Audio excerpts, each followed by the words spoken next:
The government's now reserving about 150 beds a fortnight in managed isolation for people having to rush back to New Zealand because of emergencies, and it's also broadened the criteria to jump ahead in the queue. Places in managed isolation are in extremely high demand heading into Christmas and the summer holidays, with some families unable to book a spot in time to see dying relatives. Previously, only New Zealand citizens and resident visa holders with an imminent threat to their life or a serious risk to their health could be given priority for an MIQ spot. That's now been extended to include people coming home to care for a child. There's also now a second lower priority category that includes people visiting an immediate relative who is dying, people who can't legally stay where they are, or people coming here to provide specialist health services or if they're needed for national security purposes. I asked MBIE's Deputy Chief Executive of Managed Isolation, Megan Main, why they've freed up the beds now. We've had incredibly high demand from returning Kiwis and permanent residents in the lead up to Christmas and summer. So from the outset, we had a process for people who urgently needed to come home. This was an extremely high threshold, and it was limited to imminent threat to a citizen's life or health. Now we've added a second group of categories that covers a wider range of criteria: caring for dependent, if someone can't legally stay where they are and the only options to return to New Zealand, or to visit a close relative who's dying. It's still a really high bar, and it is to be used as a last resort, and there is still a requirement to complete 14 days managed isolation. But in essence, you're going to hold open some spaces so that people who have an emergency have an option to apply for, well, I suppose some relief and to get into managed isolation and quarantine faster. That's right.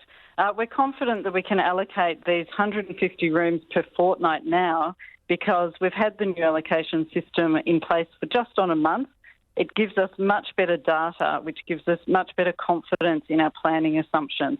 Over the last 4 weeks, we've seen some vouchers released when people's plans change or flights change.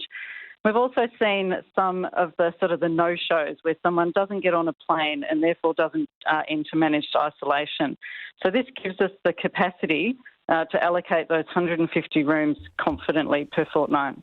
Can you be sure of that though? Because obviously some of this space is because people don't turn up, and you won't know that till the very last minute. Have you got some overflow space that you can utilise? Yeah, so we do get some of that visibility early on, and we also are seeing some quite consistent patterns in people's travel behaviour, which is helping to give us assurance.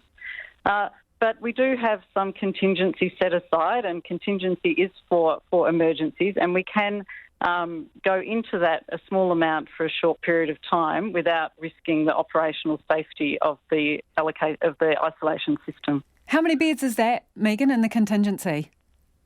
So that covers things like rooms being cleaned all the way through to if a plane can't take off and we actually can't move people from one city to another. So it's a broad range of contingencies, even including if there's a fire in the facility. So that's it does fluctuate, Lisa, but it's roughly 400 rooms. Okay, so if we look at the criteria now to apply for an emergency allocation and managed isolation and quarantine, it is a tiered priority list. So, for example, a person who personally needs medical attention for some serious risk to their health, they will get priority above someone who wants to come home to visit a dying parent. I know that these things are never easy, but how did you decide on the order of priority, and who decided that? It's a balancing act, and we know a lot of Kiwis are in incredibly distressing situations overseas, and we feel for them. This pandemic has impacted so many people's lives in so many ways, and we saw that here during Alert Level 4, and that's why we're really pleased to be able to expand the criteria. But the first priority is that life and safety of an individual overseas who needs to come home. So ahead of visiting a dying relative?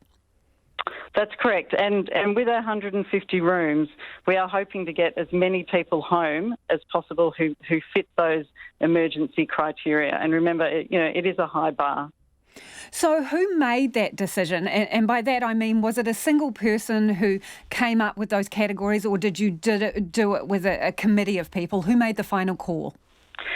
So some of it was based on the trends we've been seeing in the last 4 weeks or so, where we've seen the requests coming in. We also see this through our exemption process. But ultimately, this was worked through by officials with the Minister for COVID response. So how many people have you had applying for an emergency allocation, and how many of those were approved or facilitated? So as of a couple of days ago, we've had just over 1,200 requests for emergency allocations, and we've had 91 approvals. And that is Megan Main.